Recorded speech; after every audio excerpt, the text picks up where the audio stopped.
നബിയനാ റസൂലുള്ളാഹി സ്വല്ലല്ലാഹു അലൈഹി വസല്ലമ തങ്ങൾ ഉറപ്പെടുത്തുകയാണ്, ഈ ലോകത്തിന്റെ തമ്പുരാനായ ജഗന്നിയന്താവായ പരിപാലകനാകുന്ന പടച്ച റബ്ബിനെ തന്നെയാണ് സത്യം. അല്ലാഹുവിനെ കൊണ്ട് സത്യം ചെയ്തുകൊണ്ട് നബി തങ്ങൾ ശപഥം ചെയ്ത് പറയുകയാണ്, മൽ ഫഖറ അഖ്ശാ അലൈക്കും, സ്വഹാബത്തെ നിങ്ങളുടെ മേൽ ദാരിദ്ര്യത്തെ ഞാൻ ഭയക്കുന്നില്ല. ولكن أخشى عليكم أن تبسط الدنيا, നിങ്ങളുടെ മേൽ ഈ മുഹമ്മദ് ഭയക്കുന്നത് സല്ലല്ലാഹു അലൈഹി വസല്ലം ദാരിദ്ര്യമല്ല, അൻ തുബസത ദുനിയാ കമാ ബുസിതത അലാ മൻ കാന ഖബ്ലകും, നിങ്ങൾക്ക് മുമ്പുണ്ടായിരുന്ന ജനകോടികൾക്ക് ഭൗതിക ലോകം വിശാലമായതുപോലെ ഈ ദുനിയാവിന്റെ സാമ്പത്തികമാകുന്ന വ്യവഹാരങ്ങളിൽ നിങ്ങൾക്ക് ഉയർച്ചയുണ്ടാവലാണ് എനിക്ക് ഏറ്റവും കൂടുതൽ ഭയപ്പാടെന്ന് ഹബീബുനാ ശഫീഉനാ റസൂലുള്ളാഹി സ്വല്ലല്ലാഹു അലൈഹി വസല്ലം. നിങ്ങളുടെ മേൽ ഞാൻ ഭയക്കുന്നത് നിങ്ങൾക്ക് സമ്പത്ത് കുമിഞ്ഞുകൂടലാണ്, ഈ ദുനിയാവ് നിങ്ങളുടെ മേൽ വിശാലമാകലാണ്. എന്തല്ല മനുഷ്യരോട് അല്ലാഹു സുബ്ഹാനഹു വ തആല നമ്മെ ചേർത്ത് നിർത്തിക്കൊണ്ട് അല്ലാഹു പറയുന്നു, നിങ്ങളിൽ ഭയക്കുന്നത് ഒരിക്കലും ഞാൻ ദാരിദ്ര്യമല്ല. ഹബീബ് മുഹമ്മദ് മുസ്തഫ ولكن أخشى عليكم أن تبسط الدنيا كما بسطت على من كان قبلكم, നിങ്ങൾക്ക് മുമ്പുണ്ടായിരുന്ന ജനകോടികളിൽ, നിങ്ങൾക്ക് മുമ്പുണ്ടായിരുന്നതായ ആളുകളിൽ അല്ലാഹു സുബ്ഹാനഹു വ തആല ഭൗതികമാകുന്ന ലോകം വിശാലമാക്കിയതുപോലെ നിങ്ങൾക്കും ദുനിയാവ് വിശാലമാകലാണ് ഞാൻ ഭയക്കുന്നത്. ഫതനാഫസുഹാ, അപ്പോൾ നിങ്ങൾ ആ ദുനിയാവിന് വേണ്ടി മത്സരിക്കും. ഏതുപോലെ കമാ തനാഫസുഹാ, മുൻഗാമികളാകുന്ന ആളുകൾ ഭൗതിക ലോകം ലഭിച്ചപ്പോൾ അതിൻ്റെതാകുന്ന സമ്പത്തിൻ്റെതാകുന്ന ശ്രേണി വലുതാണെന്ന് മനസ്സിലാക്കി അതിൻ്റെക്ക് വീണ്ടും വീണ്ടും ചിന്ത കൊണ്ടുപോവുകയാണ്. ദുനിയാവ് വാരിപ്പുണരാൻ ആഗ്രഹിക്കുകയാണ്. ഭൗതിക ലോകത്തിന്റെ ആഡംബര ആസ്വാദനങ്ങളിൽ മാത്രമായി ജീവിക്കാൻ അവർ മത്സര്യ ബുദ്ധി കാണിക്കുകയാണ്. അതിനുവേണ്ടി മത്സരിക്കുകയാണ്. ആ മത്സരം അവരെ കൊണ്ട് എത്തിച്ചത് എവിടെയെന്നറിയുമോ? ഫതുഹ്ലികകും കമാ അഹ്ലകതുഹും, അവർ നശിക്കാൻ കാരണമായി സാബ. അതുപോലെ നിങ്ങളും ദുനിയാവിന്റെ പിറകെ പോയാൽ നിങ്ങളും നശിക്കുമേ എന്ന് നബിയുനാ റസൂലുള്ളാഹി. ദുനിയാവിന്റെ പിറകെ നിങ്ങൾ ഓടിയാൽ നിങ്ങളും പ്രയാസപ്പെടും, നിങ്ങൾക്ക് നാശനഷ്ടങ്ങൾ ഉണ്ടാകും. അല്ലാഹു നമ്മളെ കാക്കുമാറാവട്ടെ. നബി സല്ലല്ലാഹു അലൈഹി വസല്ലമ തങ്ങളുടെ വാക്കാണിത്. 1400 വർഷം മുമ്പ് പറഞ്ഞ വചനമാണ്. നമ്മളിലേക്ക് ചേർത്ത് നോക്കിയിട്ട് എത്രയോ ശരിയാണ്. ശരിക്കും ശ്രദ്ധിക്കണം സഹോദരങ്ങൾ. ഈ ഇരിക്കുന്ന ഓരോരുത്തരും നമ്മുടെ പഴയ കാല ജീവിതം ചിന്തിക്കാൻ 80കളിലും 90കളിലും ഒക്കെ നമ്മൾ ജീവിച്ചിരുന്നതാകുന്ന ഘട്ടത്തെ പറ്റി ചിന്തിക്കാൻ. അന്ന് ഇന്നുള്ളതാകുന്ന രീതിയിലുള്ള വാഹന സൗകര്യങ്ങൾ അല്ലാഹു നമുക്ക് നൽകിയിട്ടുണ്ടോ? ഇന്ന് നമുക്ക് വീട് അല്ലാഹു നൽകി, മനോഹരമായ വീട് നൽകി, നല്ല ഒരു കുടുംബ പശ്ചാത്തലം അല്ലാഹു നൽകിയിട്ടുണ്ട്. സാലിഹത്താകുന്ന ഒരു ഇണയെ അല്ലാഹു നൽകിയിട്ടുണ്ട്. സൽവൃത്തരാകുന്ന, പറഞ്ഞാലനുസരിക്കുന്നതാകുന്ന മക്കളെ അല്ലാഹു നമുക്ക് സമ്മാനിച്ചിട്ടുണ്ട്. ഒരുപാട് സമ്പന്നതയുടെ മേച്ചിൽപ്പുറങ്ങൾ അല്ലാഹു നമുക്ക് നൽകിയിട്ടുണ്ട്. വാഹനമുള്ളവർ, സ്ഥലം ഒരുപാടുള്ള ആളുകൾ, വിവിധങ്ങളാകുന്ന കച്ചവട സമുച്ചയങ്ങളുമായി ബന്ധപ്പെട്ട് ജീവിതം നയിക്കുന്ന ആളുകൾ, ഇങ്ങനെ വെവ്വേറെ ധാരാളം ആളുകൾക്ക് അല്ലാഹു സുബ്ഹാനഹു വ തആല ഈ രീതിയിലുള്ള അവസരങ്ങളാണ് നൽകിയിട്ടുള്ളത്. കഴിഞ്ഞ ഒരു 30-40 വർഷമായി. അതിനു മുമ്പൊന്നും ഒന്നുമില്ല. നമ്മുടെ ഈ നാട്ടിൽ തന്നെ എത്രയോ വീടുകൾ ഇന്നിപ്പോൾ വാർപ്പുള്ള വീടുകളുണ്ട്, വാർത്ത വീടുകളുണ്ട്. പഴയകാല വീടുകളൊന്ന് ചിന്തിച്ചു നോക്കി. ഇത്രയും വീടുകളുണ്ടായിരുന്നോ? ഇത്രയും സൗകര്യങ്ങൾ അല്ലാഹു നൽകിയിരുന്നോ? അന്ന് വാഹനങ്ങൾ ഉള്ളവർ വളരെ കുറവായിരുന്നു. ഇന്ന് എല്ലാവിധ സൗഭാഗ്യങ്ങളും അല്ലാഹു സുബ്ഹാനഹു വ തആല നിന്റെ കൺമുന്നിൽ നൽകി. നിനക്ക് വിശാലമാകുന്ന ഒരു ചുറ്റുപാട് ദുനിയാവിൽ അല്ലാഹു നൽകി. പക്ഷെ നിന്റെ മനസ്സിന്റെ അകത്തളത്തിൽ ഇപ്പോഴുമുള്ള ചിന്ത എന്താ? ദുനിയാവ് തന്നെയാണ്. ഇനിയും വേണം, ഇനിയും വേണം. അത് തന്നെയാണ്. 10 തലമുറകൾക്ക് കഴിക്കാനുള്ളതാകുന്ന സാമ്പത്തിക ശേഷി നിന്റെ കൈവെള്ളയിൽ നൽകിയാൽ പോലും മനുഷ്യൻ വീണ്ടും നെട്ടോട്ടമോടുകയാണ്. അവന്റെ സ്വന്തം ശരീരത്തെ പോലും ശ്രദ്ധിക്കാതെ കൊളസ്ട്രോൾ ബാധിച്ചവർ, ഷുഗർ ബാധിച്ചവർ, മാരകമാകുന്ന രോഗങ്ങൾ ബാധിച്ചവർ എത്രയാണ് ഇന്ന് നമുക്കിടയിൽ? എല്ലാവർക്കും രോഗങ്ങളാണ്. രോഗമില്ലാത്ത ആളുകൾ ഈ സദസ്സിൽ തന്നെ വളരെ കുറവായിരിക്കും. പലവിധ രോഗങ്ങൾ കൊണ്ട് നമ്മുടെ ശരീരത്തെ അലട്ടുന്നുണ്ടെങ്കിലും നമ്മൾ എല്ലാ ദിവസവും ഓടുകയാണ്. എന്തിനു വേണ്ടി? അന്നെന്നുള്ളതാകുന്ന ജീവിതത്തിന്റെ നെട്ടോട്ടമല്ല, വീണ്ടും ധാരാളം സ്വരൂപിച്ചു വെക്കുക എന്നുള്ള ലക്ഷ്യത്തിൽ ആർക്കോ വേണ്ടി സ്വരൂപിച്ചു വെച്ച് ഓടുകയാണ്. ഉള്ളതുകൊണ്ട് സംതൃപ്തിയടഞ്ഞ് കാര്യങ്ങൾ നടത്തിക്കൊണ്ടു പോകുക എന്ന ചിന്തയ്ക്കപ്പുറം കാലാകാലം ഈ ദുന്യാവിൽ വസിക്കുമെന്നുള്ള ചിന്തയിൽ മുസ്ലിമീങ്ങളാകുന്ന നമ്മളിൽ പലരും ദുന്യാവിന്റെ പിറകെ ഓടുകയാണ്, മത്സരിക്കുകയാണ്. അല്ലാഹു നമ്മളെ കാക്കുമാറാവട്ടെ. അതാ നബി തങ്ങൾ പറഞ്ഞത്, ഫതനാഫസുഹാ, നിങ്ങൾ ദുനിയാവിന്റെ വിഷയത്തിൽ മത്സരിക്കുന്ന ഒരവസ്ഥയിലേക്ക് എത്തും. ഹബീബ് മുഹമ്മദ് മുസ്തഫ നബിയനാ റസൂലുള്ളാഹി സ്വല്ലല്ലാഹു അലൈഹി വസല്ലമ തങ്ങളുടെ വാക്യമാണ്, ഫതനാഫസുഹാ കമാ തനാഫസുഹാ. മുൻഗാമികളാകുന്ന ആളുകൾ മത്സരിച്ചതുപോലെ നിങ്ങളും ദുനിയാവിന് വേണ്ടി മത്സരിക്കുമ്പോ ഫതുഹ്ലികകും കമാ അഹ്ലകതും, അവർ നശിച്ചതുപോലെ നിങ്ങളും നശിക്കാൻ കാരണമാകുമേ എന്ന് നബിയുനാ ശഫീഉനാ റസൂലുള്ളാഹി.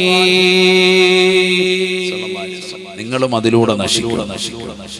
എത്ര ആളുകളാണ് മുൻഗാമികൾ നശിച്ചത്? ഭൗതിക ലോകത്തിന്റെ ആഡംബര ആസ്വാദനങ്ങളിൽ മുഴുകിപ്പോയവർ, അല്ലാഹയെ മറന്നുപോയവർ, പ്രവാചകന്മാരെ മറന്നുപോയവർ, അവരുടെ ദഅവത്തുകൾക്ക് വില കൽപ്പിക്കാതിരുന്ന ആളുകൾ എത്ര പേര് നശിച്ചുപോയി. بسم الله الرحمن الرحيم. إن قارون من قوم موسى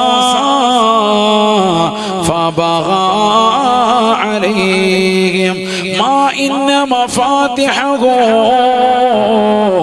لتنوء بالعصبة أولي القوى.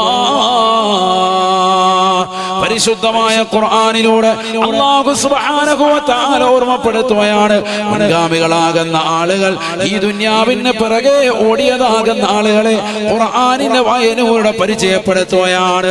മൂസാ നബി അലൈഹിസ്സലാമിന്റെ കാലക്കാരനാകുന്ന ഖാറൂൻ എന്ന് പറയുന്ന ലോകം കണ്ട ഏറ്റവും വലിയ മുതലാളിയെ അറിയില്ലയോ, പരിചയമില്ലയോ? ഇന്ന ഖാറൂന മിൻ ഖൗമി മൂസാ ഫബഗാ അലൈഹിം.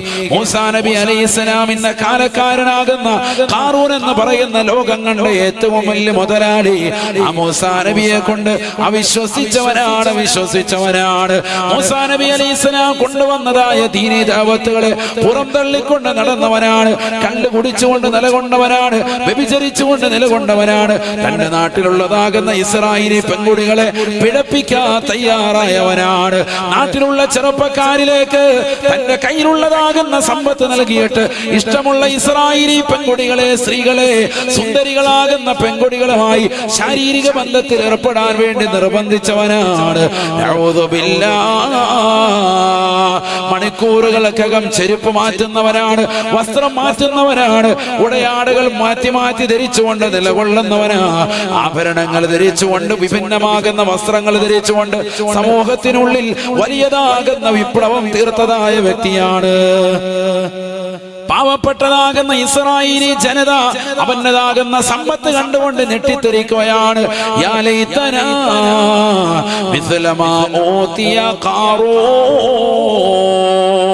ഇസ്രായേലി ജനത ലോകത്തോട് വിളിച്ചു പറഞ്ഞവത്രേ, ഖാറൂനിന് നൽകപ്പെട്ട യോലയുള്ളതാകുന്ന സമ്പത്ത് ഞങ്ങൾക്ക് നൽകിയിരുന്നെങ്കിൽ എത്ര നന്നായിരുന്നു. മൈന മഫാതിഹു ലതനൂ بالعصبة أولي القوى. വലിയതാകുന്ന സൈന്യവ്യൂഹത്തിന് വഹിച്ചുകൊണ്ട് നടക്കാൻ മാത്രമുള്ളതായ നിധികുംഭാരങ്ങളുടെ താക്കോൽ സൂക്ഷിപ്പ് ഖാറൂൻ എന്ന ലോകം കണ്ട ഏറ്റവും വലിയ തെമ്മാടിയായ മുതലാളിക്ക് ഉണ്ടായിരുന്നതായി വിശുദ്ധമായ ഖുർആൻ. 72 ഒട്ടകങ്ങൾക്ക് വഹിക്കാൻ മാത്രമുള്ള നിധി കുംഭാരങ്ങളുടെ താക്കോൽ കൂട്ടം തന്നെ ഖാറൂൻ എന്ന ലോകം കണ്ട ഏറ്റവും വലിയ മുതലാളിക്കുണ്ടായിരുന്നു എന്ന് ഖുർആനിന്റെ ആയത്ത് വിശദീകരിച്ചുകൊണ്ട് മുഫസ്സിരീങ്ങൾ രേഖപ്പെടുത്തുകയാണ്. പഠിച്ചു വെക്കണേ സഹോദരാ, പഠിച്ചു വെക്കണേ പ്രിയപ്പെട്ടതാകുന്ന സഹോദരി, മണ്ണാരക്കല്ലിലുള്ള പ്രിയപ്പെട്ടതാകുന്ന മുഅ്മിനീങ്ങളെ, നമുക്ക് അല്ലാഹു നൽകിയ സമ്പത്തിനേക്കാൾ എത്രയോ ഇരട്ടി സമ്പത്താണ്. 72 ഒട്ടകങ്ങൾക്ക് വഹിക്കാൻ മാത്രമുള്ള നിധി കുംഭാരങ്ങളല്ല, ആ നിധി കുംഭാരങ്ങളുടെ താക്കോൽ കൂട്ടം തന്നെ 72 ഒട്ടകങ്ങൾ വഹിക്കുമായിരുന്നു അത്രേ. അത്രമാത്രം ധനികനാണ്, അത്രമാത്രം പണക്കാരനാണ്. പണത്തിന്റെ ഹുങ്ക് കാണിക്കുകയാണ്, അല്ലാഹുവിനെ വെല്ലുവിളിക്കുകയാണ്, മൂസാ നബിയെ തിരസ്കരിക്കുകയാണ്, പരിശുദ്ധമായ ദീനിനെതിരെ പ്രബോധനം നടത്തുകയാ. നാട്ടുകാരോടൊപ്പം ചേർന്ന് നിന്നുകൊണ്ട് മോശമാകുന്ന പ്രവണത നാട്ടിൽ വ്യാപിപ്പിക്കുകയാണ്. അക്രമത്തിന് തിരികൊളുത്തുകയാണ്, അരാജകത്വം ഉണ്ടാക്കാൻ പരിശ്രമിക്കുകയാണ്. നാട്ടിലുള്ള പാവപ്പെട്ടതാകുന്ന പെൺകുടികളെ നിങ്ങൾ പീഡിപ്പിച്ചുകൊള്ളുക, ഇഷ്ടം പോലെ പണം ഞാൻ നൽകാമെന്ന് പറഞ്ഞ് സ്വർണ്ണ നാണയം ചെറുപ്പക്കാരുടെ കൈവശം കൊടുത്തു വിട്ടുകൊണ്ട് ഇസ്രായേലി പെൺകുടികളിലെ സുന്ദരിമാരെ വരുതിയിലാക്കാൻ വേണ്ടി പരിശ്രമിച്ചവനാ. അവസാനം അല്ലാഹു സുബ്ഹാനഹു വ തആല വരെ നശിപ്പിച്ചത് ഏത് നിലക്കെന്നറിയുമോ? ഖുർആൻ പറയുകയാണ്, പഠിക്കണേ. സമ്പത്ത് കൊണ്ട് അഹങ്കരിക്കുന്ന വ്യക്തികൾ പഠിച്ചു വെക്കേണ്ട പാഠമാണ്. മാതാപിതാക്കൾ അവഗണിക്കുന്നവരെ, അവരെ ചീത്ത വിളിക്കുന്നവരെ, അവരെ തെറി വിളിക്കുന്നവരെ, അവരെ ശകാരിക്കുന്നവരെ, അവരെ വൃദ്ധസദനത്തിലേക്ക് തള്ളിയിടുന്നവരെ, അവരെ നോക്കാൻ എനിക്ക് കഴിയില്ല എന്ന് പറഞ്ഞുകൊണ്ട് അവരുടെ സമ്പത്ത് കൈപ്പറ്റിക്കൊണ്ട് അവരെ വീടിന്റെ പുറത്തടിച്ചുകൊണ്ട് പടിയടച്ച് പിണ്ടം വെക്കുന്നവരെ, അവരെ ജീവിതത്തിന്റെ ഭാഗമാക്കാതെ ഞങ്ങൾക്ക് ഒന്നും നൽകാത്തവരാണെന്ന് പറഞ്ഞുകൊണ്ട് രക്ഷിതാക്കളെ പുറങ്കാലുകൊണ്ട് തൊഴിക്കുന്നവരെ, സ്വന്തം കുടുംബങ്ങളെ അന്യവൽക്കരിക്കുന്നതായ ആളുകളെ, കുടുംബങ്ങൾക്ക് ചെലവ് കൊടുക്കാതെ, ഭാര്യയ്ക്ക് ചെലവ് കൊടുക്കാതെ, മക്കളെ പോറ്റാതെ നാട്ടുകാരുടെ കൂടെ ജീവിക്കുന്നതായ സമൂഹമേ, പഠിച്ചു വെക്കണേ. സമ്പത്ത് കൊണ്ട് ഊറ്റം കൊള്ളുന്നതായ ഏതെങ്കിലും സഹോദരിമാര്, അല്ലാഹു എനിക്ക് വലിയ സമ്പത്ത് നൽകിയിട്ടുണ്ട്, ഞാൻ പക്ഷേ ദീനിന് വേണ്ടി ചെലവഴിക്കില്ല എന്ന് പറഞ്ഞുകൊണ്ട് അഹന്ത വെച്ചുകൊണ്ട് നിലകൊള്ളുന്നവരുണ്ട് എങ്കിൽ ഖാറൂൻ എന്ന ലോകം കണ്ട ഏറ്റവും വലിയ മുതലാളിയായ, ധിക്കാരിയായ, തെമ്മാടിയാകുന്ന മനുഷ്യന് അല്ലാഹു നൽകിയ ശിക്ഷയെ പഠിക്കണേ. നാട്ടുകാര് മുഴുവനും എനിക്ക് ഇത്തരത്തിലുള്ള പൈസ കിട്ടിയാൽ എന്ത് കൊള്ളാമായിരുന്നു എന്ന് പറഞ്ഞ് ലോകം മുഴുവനും അത്ഭുതപ്പെട്ടു പോയതാകുന്ന ഖാറൂൻ ലഖസഫിനാ ബിഹി വബിദാരിഹിൽ അർളാ. അല്ലാഹുവിന്റെ ഖുർആൻ പറയുകയാണ്, അവനെയും അവന്റെ കെട്ടിട സമുച്ചയങ്ങളെയും അല്ലാഹു സുബ്ഹാനഹു വ തആല ഭൂമി പിളർന്നിട്ട് ആ ഭൂമിയിലേക്ക് ആഴ്ത്തി കളഞ്ഞു അത്രേ. ദുനിയാവിൽ നീ സമ്പാദിച്ചതാകുന്ന സർവ്വസമ്പത്തും ഒരു സെക്കൻഡ് കൊണ്ട് ഭൂമി പിളർത്തി താഴ്ത്തി കളയാൻ ശേഷിയുള്ളവനാ അല്ലാഹുവാണ്. അവൻ ഈ ലോകത്തിന്റെ പരിപാലകനാണ്, ഈ ലോകത്തിന്റെ സർവേശ്വരനാണ്, ഈ ലോകത്തിന്റെ സർവാധിപതിയാണ്, ഈ ലോകത്തുള്ള സർവ്വജീവജാലങ്ങൾക്കും ആഹാരം നൽകുന്നവൻ അവനാണ്. കിഴക്കൻ ചക്രവാളങ്ങളിൽ നിന്ന് സൂര്യന്റെ പ്രഭ വരുമ്പോ വടവൃക്ഷങ്ങളിൽ നിന്ന് കലകൂചനങ്ങൾ പൊഴിച്ചുകൊണ്ട് വിദൂരങ്ങളിലേക്ക് പറന്നകന്നു പോകുന്ന പക്ഷിപ്പറവാദികൾക്ക് മുൻ ചിന്താഗതിയില്ലാതെ ഭക്ഷണം നിശ്ചയിച്ച റാസിഖായ അല്ലാഹയാണ്. ആർത്തിരമ്പി വരുന്ന കടലിന്റെ അഗാധമാകുന്ന ഗർത്തത്തിലൂടെ ഊളിയിട്ട് നീന്തി തുടിക്കുന്നതായ ഭീമാകാരനായ തിമിംഗലം മുതൽ അതിസൂക്ഷ്മദർശിനികൾ കൊണ്ടുപോലും കാണാൻ സാധിക്കാത്ത അതിസൂക്ഷ്മങ്ങളായ അണുക്കളെ സൃഷ്ടിക്കുകയും അവകൾക്ക് വേണ്ട വിധത്തിൽ ആഹാരം നൽകുകയും ചെയ്യാൻ കഴിവുള്ളവൻ, എബിലിറ്റി ഉള്ളവനും അവനത്രേ. അവനിതാ ഖാറൂനെ നശിപ്പിക്കുകയാണ്. അഹങ്കരിച്ചവനല്ലേ, സമ്പത്ത് കൊണ്ട് ഊറ്റം കൊണ്ടവനല്ലേ, മൂസാ നബിയെ വെല്ലുവിളിച്ചവനല്ലേ, അല്ലാഹുവിനെ വെല്ലുവിളിച്ചവനല്ലേ. ഒരുപാട് സമ്പത്ത് അല്ലാഹു നൽകിയതാണ്, പാവങ്ങളുടെ കണ്ണീരൊപ്പമായിരുന്നു, നിരാലംബർക്ക് അവലംബമാകാമായിരുന്നു, നിരാശ്രയർക്ക് ആശ്രയത്വം കൊടുക്കാമായിരുന്നു. ഒരു പാവപ്പെട്ടവന്റെ കണ്ണീരപ്പാനും അവന്റെ സമ്പത്ത് അവൻ കൊണ്ടു നടന്നില്ല. ഭൗതിക ലോകത്തിന്റെ ആഡംബര ആസ്വാദനങ്ങൾ മുഴുകി ജീവിച്ച് എനിക്കുള്ളതാണ് സമ്പത്ത് എന്ന് പറഞ്ഞുകൊണ്ട് ഊറ്റം കൊണ്ടുകൊണ്ട് നടന്നവനെ, അരാജകത്വം സൃഷ്ടിച്ചവനെ, നാട്ടിൽ ഭിന്നതയുണ്ടാക്കിയവനെ, മോശപ്പെട്ട രീതിയിൽ ജീവിച്ചതാകുന്ന വ്യക്തിയെ, അവനെയും അവന്റെ കെട്ടിട സമുച്ചയങ്ങളെയും കോടാനു കോടി വരുന്ന സ്വത്തുക്കളെയും അല്ലാഹു സുബ്ഹാനഹു വ തആല ഭൂമിയിലേക്ക് ആഴ്ത്തിക്കളഞ്ഞു എന്ന് വിശുദ്ധമായ ഖുർആൻ. അല്ലാഹു നമ്മളെ കാക്കുമാറാവട്ടെ.